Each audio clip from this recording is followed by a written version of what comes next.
বিভিন্ন জায়গায় আমাদের পোস্টার, ব্যানার, হোর্ডিং এগুলো আমিও করতে পারি, কোনো বড় কথা নয়, কিন্তু গণতান্ত্রিক মূল্যবোধ থাকলে এটা করে না।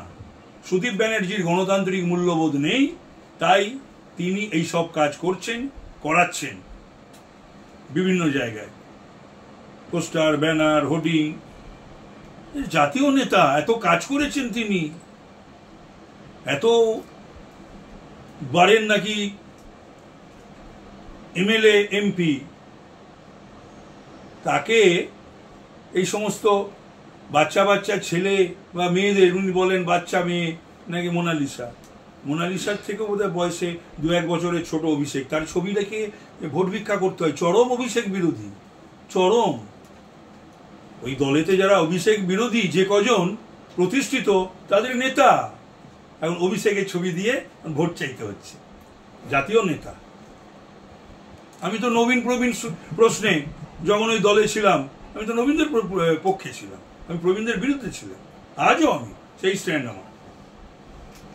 নবীনদের কথা বলবো, নবীনদের নবপ্রজন্মের কথা বলবো, নবীন ভোট অ্যাট্রাক্ট করার জন্য, অথচ চেয়ার আঁকড়ে থাকবো। সেটাকে যত আমার 78 বছর বয়স হোক আমার, আর 80 হোক আর 82 হোক, 5 বছর পর তাহলে 78 আর 5-এ 83। স্বাভাবিক নিয়ম অনুযায়ী এত বড় কনস্টিটিউয়েন্সিতে মানুষের পরিষেবা দেওয়া সম্ভব? যে মানুষ ভোট দেয় সে তো অনেক কিছু দিক চিন্তা ভাবনা করে ভোট দেয়। বয়সটাও তো একটা ফ্যাক্টর, শরীরও তো একটা ফ্যাক্টর। তিনি তো যে বেল পেয়েছিলেন, সেটা তো যতদূর জানি উনি একটা কঠিন ব্যাধিতে আক্রান্ত, এবং সেটা 17 কঠিন ব্যাধিতে আক্রান্ত হলে আইদার কোর্টকে মিসগাইড করেছেন,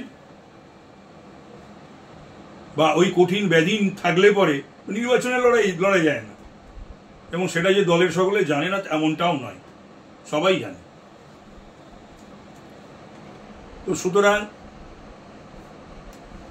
এগুলো মানুষের কাছে পৌঁছানো দরকার, এই সমস্ত মানুষের মুখোশ খুলে দেওয়া দরকার। সাধু সেজে ঘুরে বেড়াচ্ছে, হ্যাঁ, আসলে যে এরা কি, সেই মুখোশটাকেই মানুষের সামনে তুলে ধরা দরকার।